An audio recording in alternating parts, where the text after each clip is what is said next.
I've asked myself this a lot because, Gladys is as guilty as Dan. My background is I was one of the first people at the IPA, and the IPA was the first organisation to actually talk about ending lockdowns. It was basically heresy in April 2020 and copped a lot of abuse. Now that position's basically mainstream. But Gladys is just as guilty as Dan. She's just as guilty of putting people out of work. She's just as guilty of causing mental health issues that we know about, particularly among the young. Lockdowns are not an unavoidable consequence of this artificial bullshit metric of case numbers. They are a political decision, and Gladys owns that decision just as much as Dan does. But I've been asking myself, why do I not hate Gladys as much as Dan? And the reason is, not that it makes much of a difference at the end of the day to the people who've lost everything and whose kids have been messed up and so on, but at the very least, Gladys is at least apologetic when she orders a lockdown. At least she knows that she's doing harm to people and is trying to do it purportedly in such a way that it minimises the overall damage. Dan Andrews revels in it.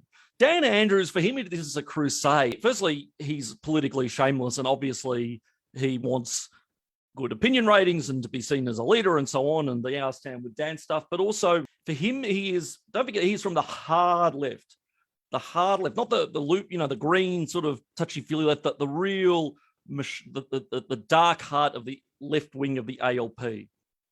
So I think at the back of his mind, or at the front of his mind, there is this idea that this is the once-in-a-generation pandemic, a threat to thousands of people, and Dan Andrews, by invoking the power of the state, of strong government, it can defeat this disease through bureaucratic edict. There is an idea that the state can, through a few, administrative orders, prevent death and prevent sickness. And that is, I think, where the differences lie. But again, both states are in lockdown, but nobody needs to be in lockdown. Nobody needs to be.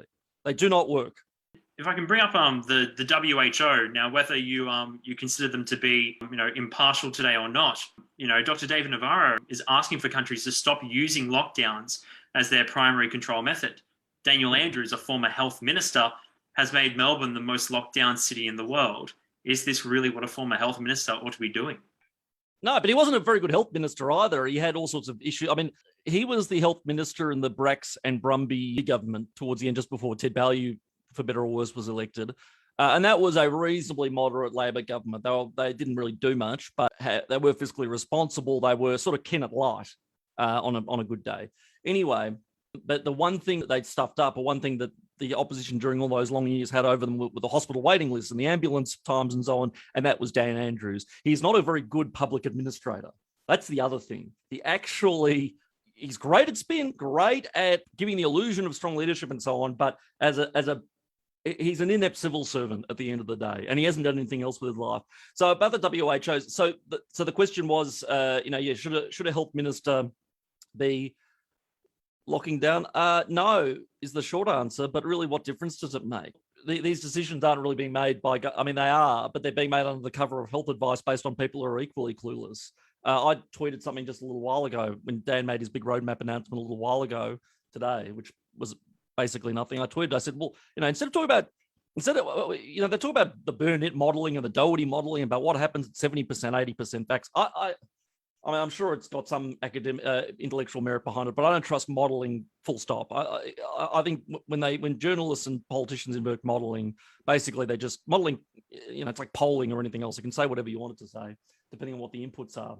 But I said, well, what about modelling about, the mental health damage? What about modelling that shows us how many more self-harm attempts there'll be among the young the longer the schools remain closed? How about modelling of what the poverty that these lockdowns will unleash will do to, again, people's health? What about the modelling of missed cancer screenings, or people who are now too scared to go to the bloody doctor because we've basically created an entire generation of agoraphobics? It may be, it may very well not be. Nobody knows what the health advice is. I don't think actually those externalities, such as they are being taken into account. I think it's purely on the basis, and again, I don't know this because nobody knows what the hell they're saying in those private sessions. It's not being made public, but I really do think it's just some stupid computer model that with a whole bunch of assumptions. I don't think there's any bearing on reality. Don't forget, we had people at the start of this pandemic in March and April say, well, even with lockdowns, we're going to run out of hospital beds and get 50,000 deaths and so on. This is bad. Again, I don't trust modelling. I don't trust it for climate change. And frankly, I don't trust it for this. Not to say there aren't a lot of really good doctors who know what they're doing in terms of epidemics and treatment and so on. But to base the public policy on modelling, particularly one as flimsy as this with so many assumptions that purports to understand the nature of human movement, it's not a good basis for public policy. And it's, in my observation, used as a cudgel to limit our freedoms.